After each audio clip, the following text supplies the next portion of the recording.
Hey, what's going on, guys? Sincere here with whoissincere.com in the All Rights Matter show.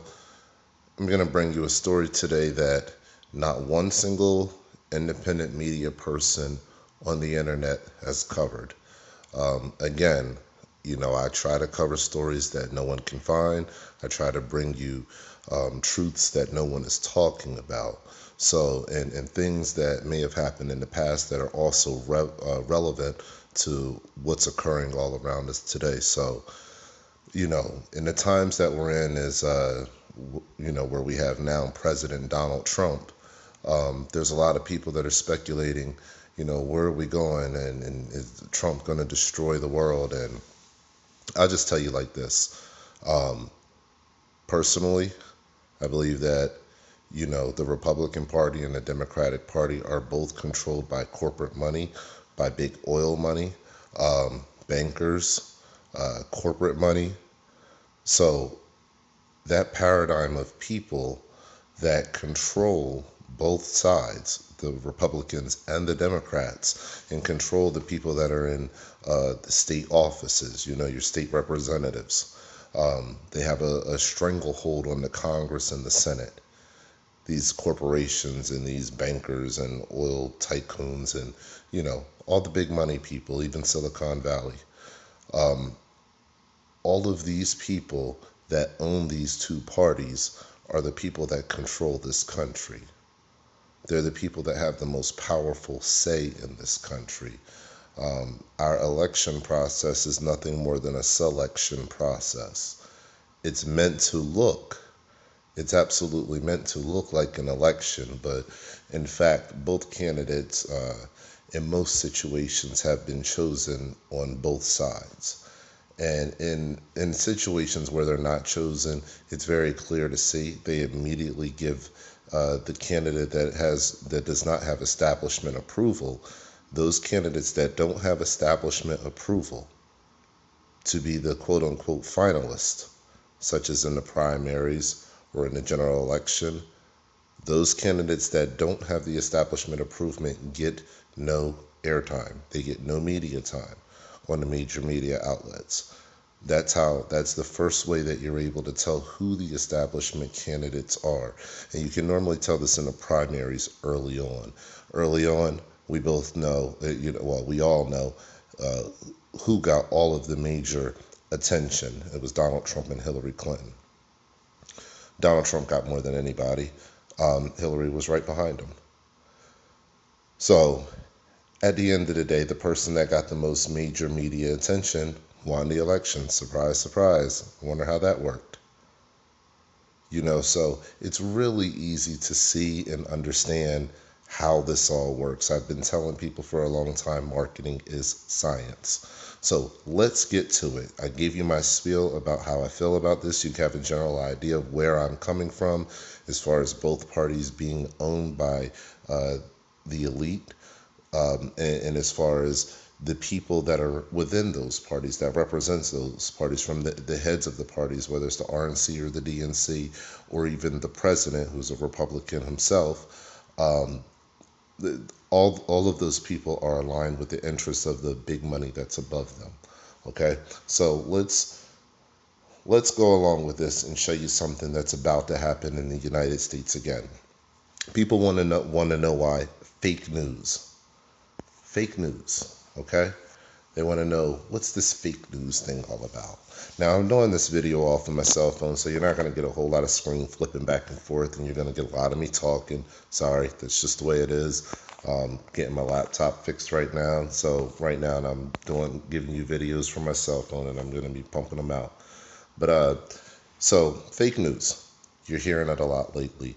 It's being shoved into your mind, literally pushed into your mind, and everyone's using the concept of what fake news is incorrectly. The Democrats are saying what the Republicans report on is fake news. The Republicans are saying what the Democrats report on is fake news. Everybody's just reporting on fake news. So that leaves a vacuum. That leaves an opening. It leaves an opening for the government to step in and say, you know what? Someone has to clear the air of this situation. There's obviously a lot of confusion, and as a matter of national security, we need to clear the air as far as what's real news and what's fake news. We see Facebook has already taken that step, Mark Zuckerberg, and they will now be checking out stories before they're posted through the Facebook network to see if it passes, whatever they deem is appropriate. We know that's nothing but the veil of censorship. So, has this happened before? Absolutely. You've been staring for the last 5 minutes at the words Office of Censorship. What is the Office of Censorship? Here it is. There's a nice little picture of it for you so you can see things like the censors. You see him standing outside the building. Manhattan Federal Building with Office of Censorship at 252 7th Avenue in 1945. The Office of Censorship was an emergency wartime agency set up on December 19, 1941 to aid in the censorship of all communications coming into and going out of the United States. It was closed in November 1945. This is an employee pin of World War II U.S. War Service Office of Censorship.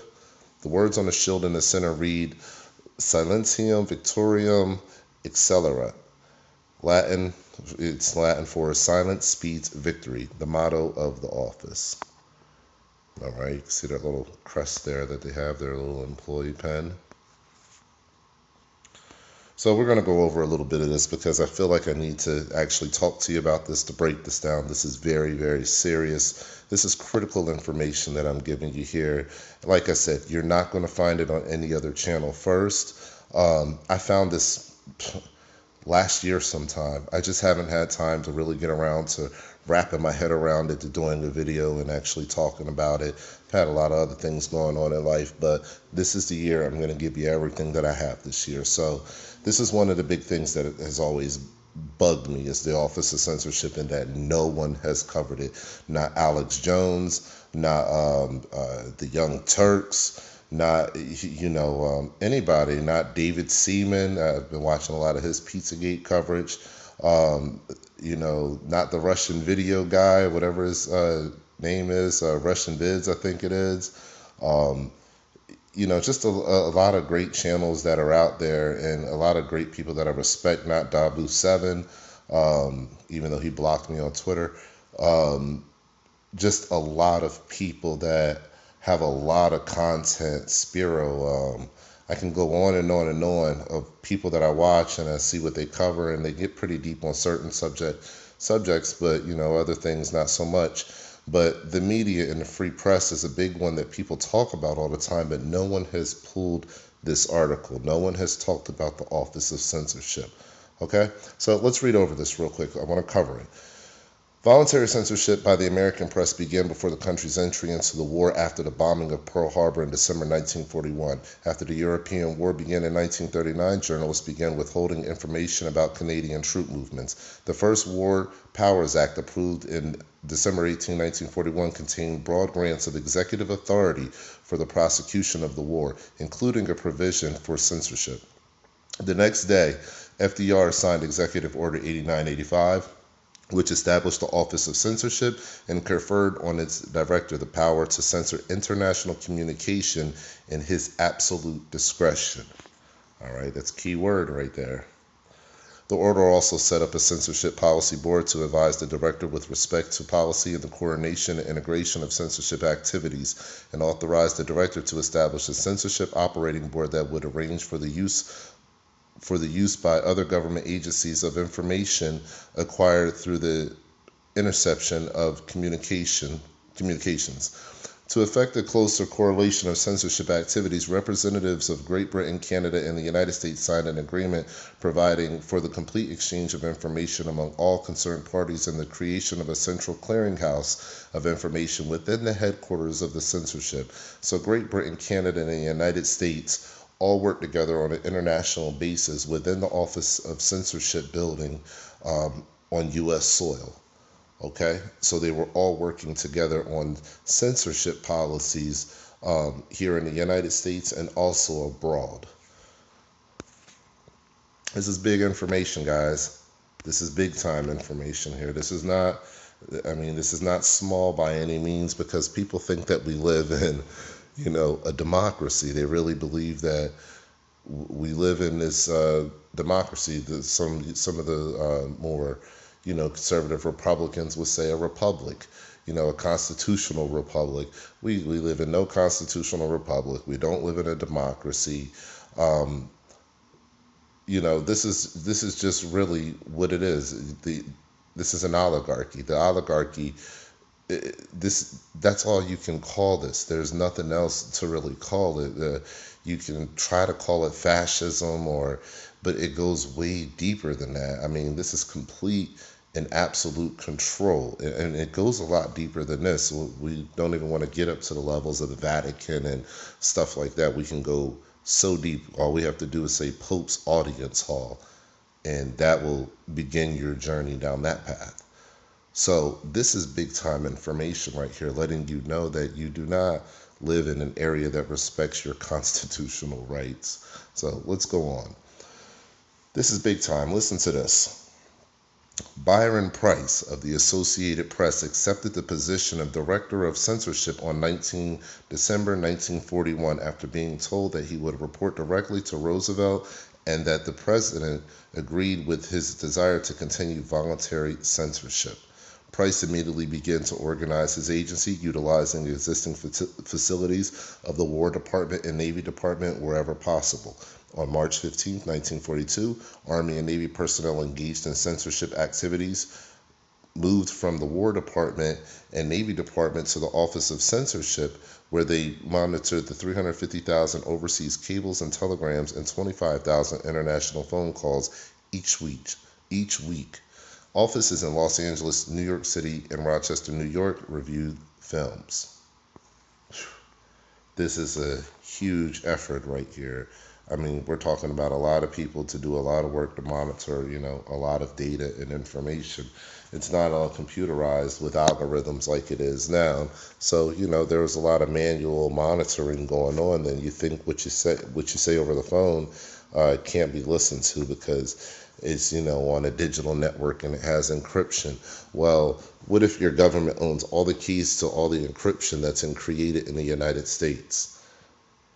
Then that means they can listen to and watch whatever they want. So at the end of the day, they're still doing, in 2017, what they were doing back in 1940s, in the 40s, listening to everything, listening to all cable transmissions, listening to everything. Okay. And if you'll notice the first sentence here, Byron Price of the Associated Press. So literally, this guy, Byron Price of the Associated Press, he's a person that's directly from the press, from the AP, directly from the press. And he's the one that's, selected for the director of censorship. A person from the press, from the free press, is sent to lead this department of censorship. I mean, it's such an oxymoron. It's so backwards. It's so, it doesn't even seem right. But this is the truth. This is what happened back in the 1940s. So for all you people saying that it can't happen now, this is definitive proof that in the United States of America, we have had an office of censorship.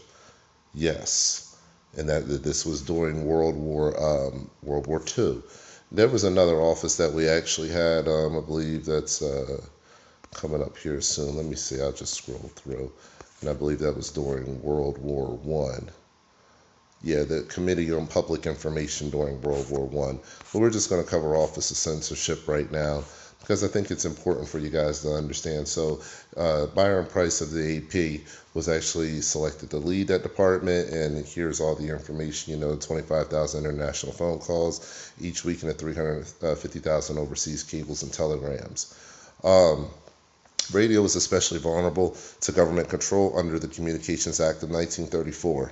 The voluntary nature of censorship relieved many broadcasters, which had expected that war would cause the government to seize all stations and draft their employees into the army.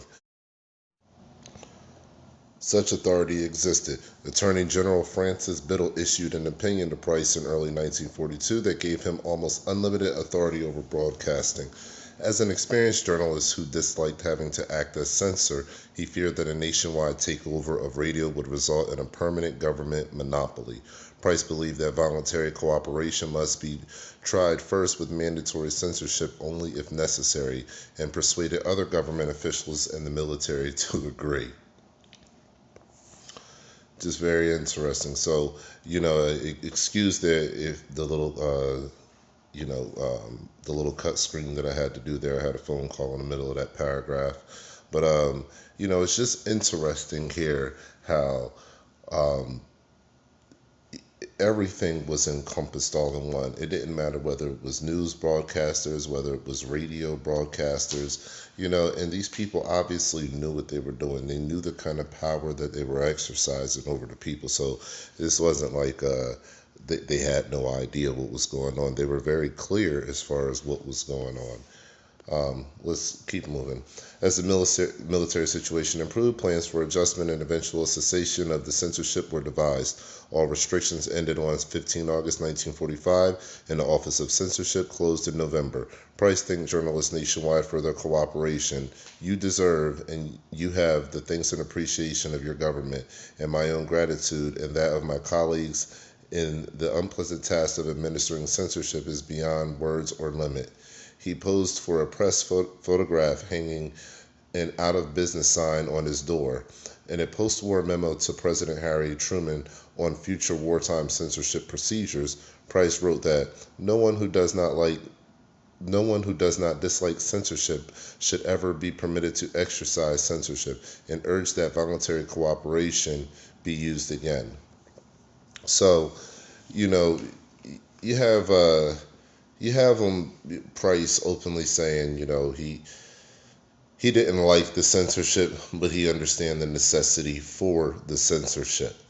Now, let's be reasonable also. Let's say that, we are in a wartime scenario, okay? If we're in a wartime scenario, of course there's certain things that you don't want broadcast over the air. But, you know, I would say that anything that is classified information is what you don't want broadcast over the air. Okay? At the end of the day, it's really hard to censor an entire public from saying anything, anything that's not agreeable with what they want to be said.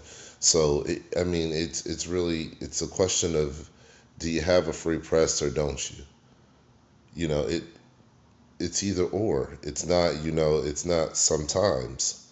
So I'm really not against this. I'm really not for this Office of Censorship. I'm against this kind of level of censorship, as it dumbs down the public and keeps them in the dark as far as activities going on, and some pretty sinister things can happen when you're not, when things are being censored. So, and then people would never find out.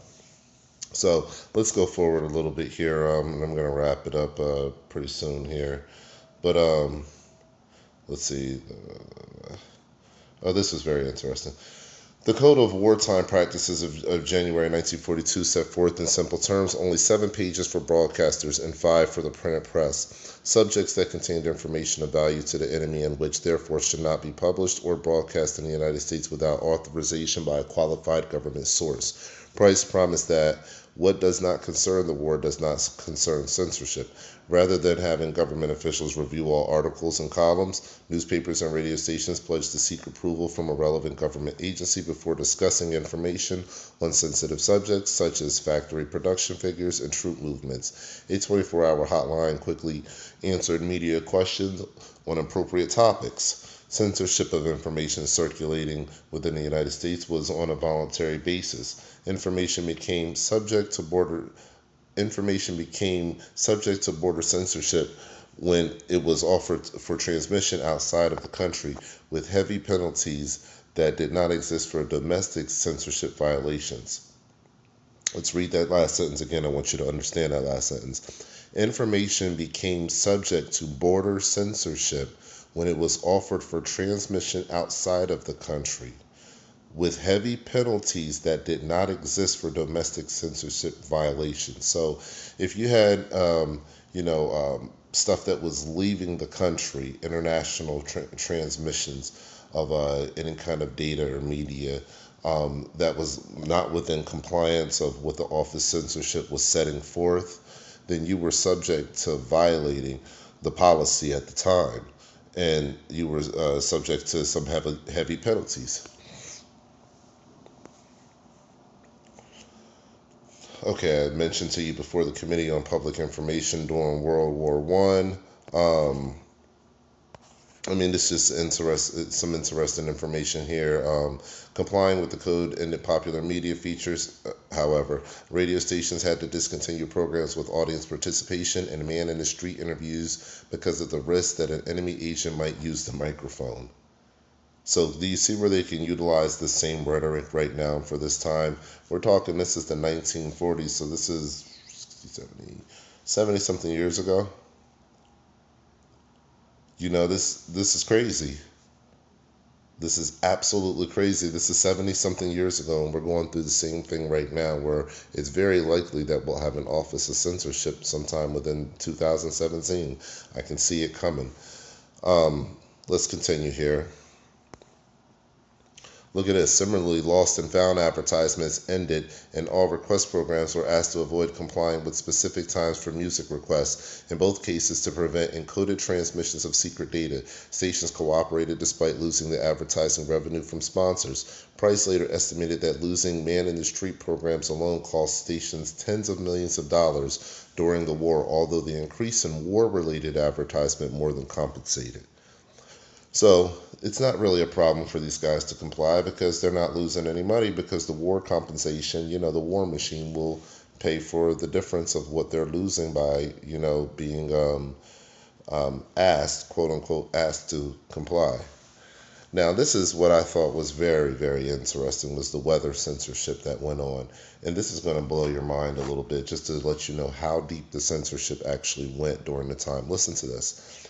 The Office of Censorship and the Weather Bureau saw weather as especially sensitive. Military authorities asked the Office of Censorship to severely limit information about the weather because they feared too much information would help the enemy attack. Weather-related news comprised about half of all code violations. While newspapers could print temperature tables and regular Bureau forecasts, the code asked radio stations to only use specifically approved Bureau forecasts to prevent enemy submarines from learning of current conditions. From January 15, 1942 to October 12, 1943, broadcasters said nothing about rain, snow, fog, wind, air pressure, temperature, or sunshine unless it was approved by the Weather Bureau. After Memphis, Tennessee stations could not discuss tornadoes that killed hundreds in March 1942, the code was changed to permit emergency bulletins, but only if approved by the office. It apparently saw possible casualties from delays as necessary for the war. The office saw current weather conditions as so sensitive that it considered banning broadcasting any outdoor sports event, but decided that sports benefit to morale was too important. When fog so covered a Chicago football game in August 1942 that the radio play-by-play announcer could not see the field, the Weather Bureau thanked him for never using the word fog or mentioning the weather. Now that is deep censorship. That's deep state censorship right there, okay? Where you're not even getting the weather forecast in your own country anymore. This is nationwide. No one was getting the weather forecast nationwide for over almost 2 years straight.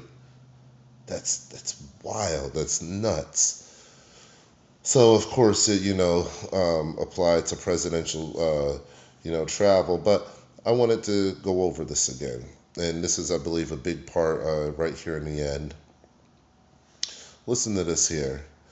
During Roosevelt also used the code to hide frequent weekend trips to Springwood Estate, and some believe the meetings with former lover Lucy Rutherford that began again in 1944.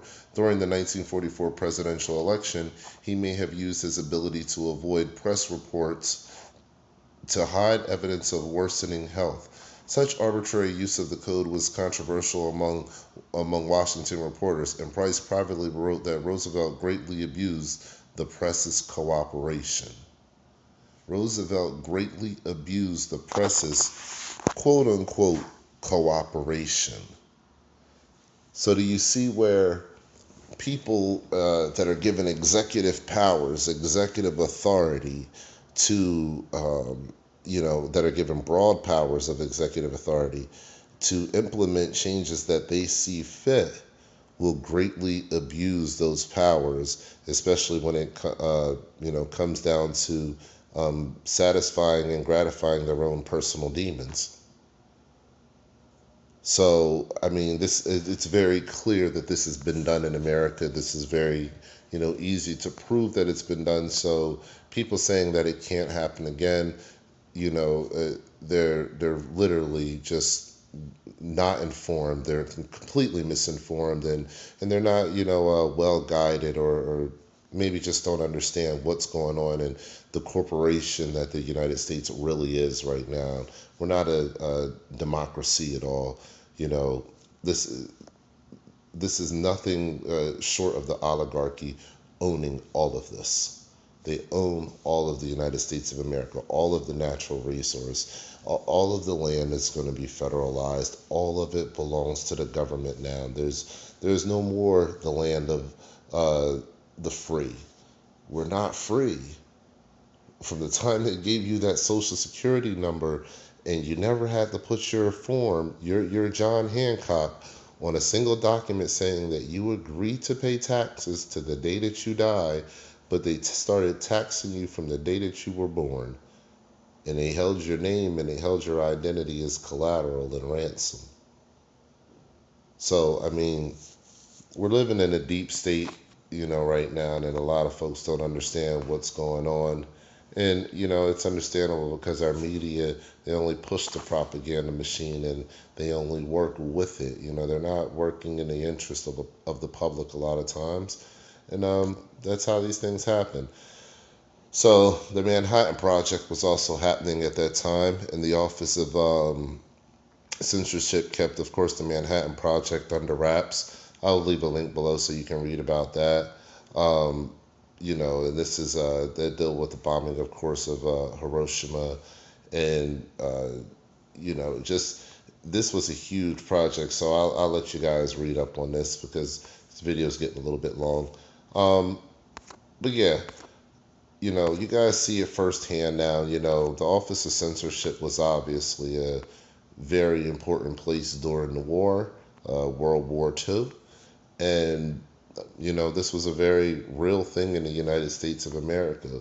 We have dealt with censorship before. So Donald Trump being president would not be the first time. Do I condone censorship? Absolutely not. I've already stated my how I feel about that. But at the end of the day, we have what we have now as far as a president is concerned, and we'll just see how it goes. That's all we can really do right now is we can just see how it goes. So, pray for Donald Trump. Pray that God will see fit in His heart to reverse some of the things that he's enacting, and also to you know to be able to see the light of what working class Americans need as far as a leader, and what they deserve to have as far as a leader. We're getting robbed out here. We're really getting killed out here as far as economically. There's a lot of people that are just hurting. I mean, hurting almost beyond repair at this point. So hope has been shattered, and the integrity of our government is undoubtedly in question right now. So I don't believe there's anybody that would disagree with that, given the election season that just passed and all the antics from both sides that, just completely off the wall, off the hinges kind of stuff. And, all the distraction to keep us from going for the greater good that we really all deserve in this country, and from calling out the true evils that are really out there.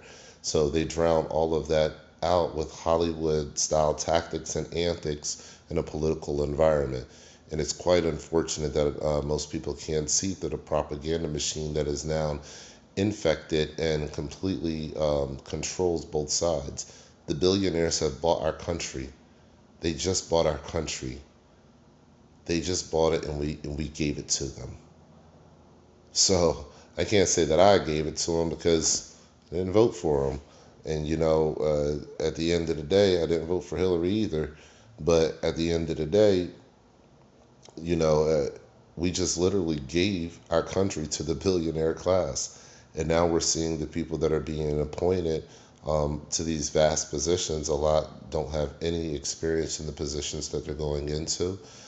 Some of the experience that they have in their professional careers doesn't correlate to the positions that they've been appointed to by President Trump.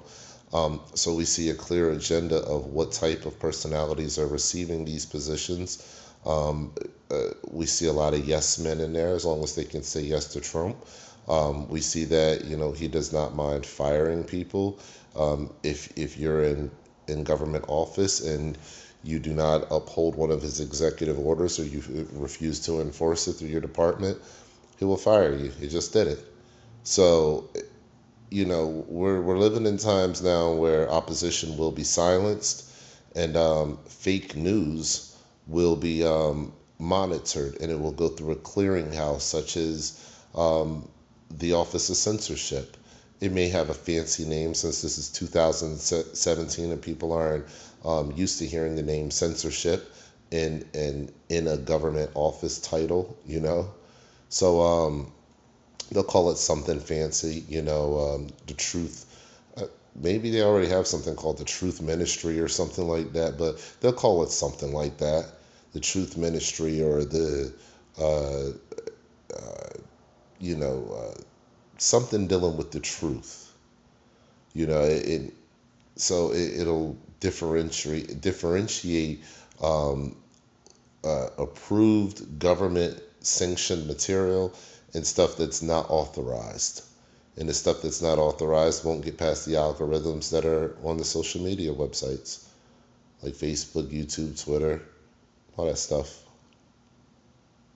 So just wanted to pass this information on to you guys, let you know that, I don't want you to worry too much, but this information needs to be known. There's a lot of great independent media journalists that are out there. They do a lot of wonderful work, a lot of excellent work.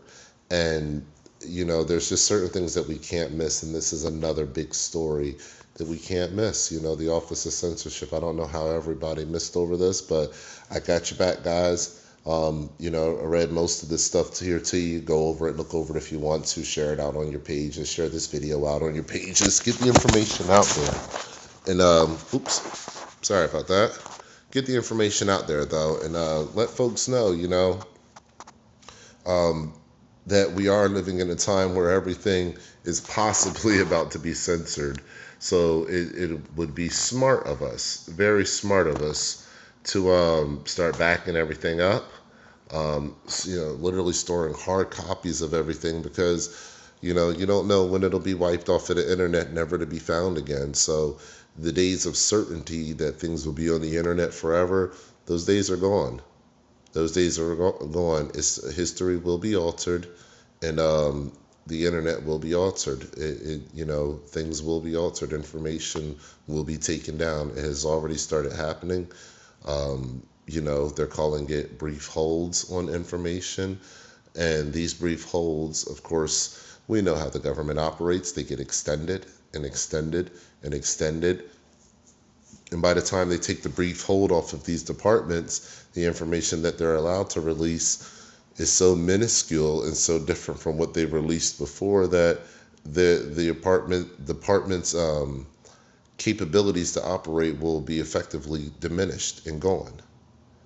So this is a tearing down of a systematic tearing down of the things that have created this country, and it's really sad to see it happening under these corporate rulers. But they're having a victory party right now. They're getting everything that they want. They are going to get everything that they want. None of the Wall Street bankers are still going to be prosecuted. Hillary's still not going to be prosecuted. Everything is going on as planned. Nationalism, people think that nationalism was not a part of the plan. Nationalism was always a part of the plan. The only way you can really complete globalization is to have one country be a nationalist leader. I'm going to be honest with you, because that promotes supremacy. That supremacy and unity tied together through the dollar, um, it's a powerful combination. So does it set the stage for war? Yes. But of course they want war. That's how they profit on both sides again. And then out of chaos comes order. So,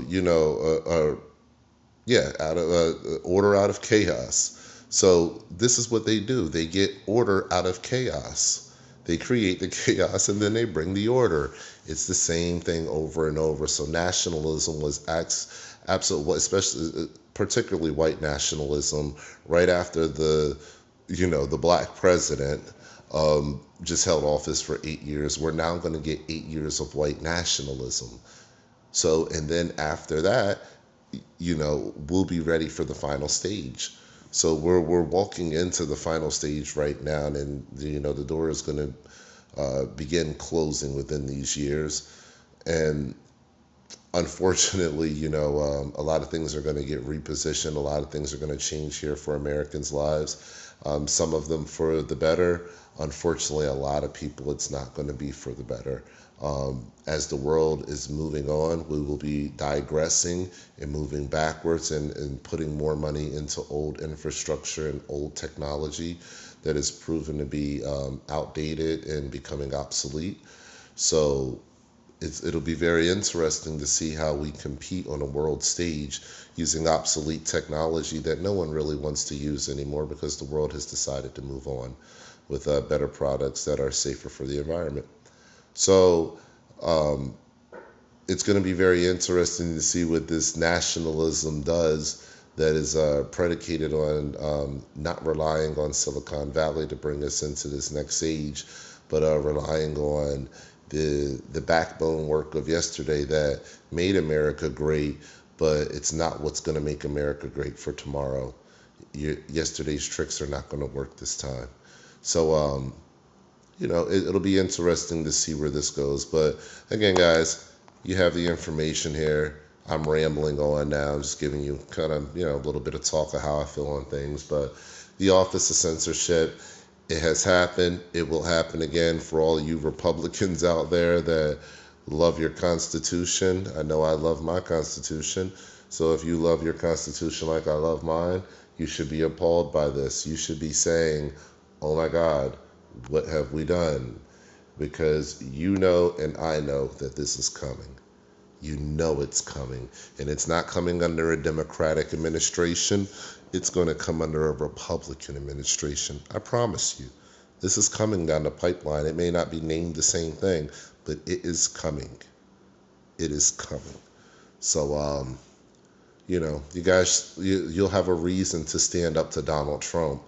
And let's see which ones of you actually get a backbone, and actually start calling out the wrong shit that you see him doing, the unconstitutional shit that you see him doing, excuse my language, and not just him, also, Barack Obama too.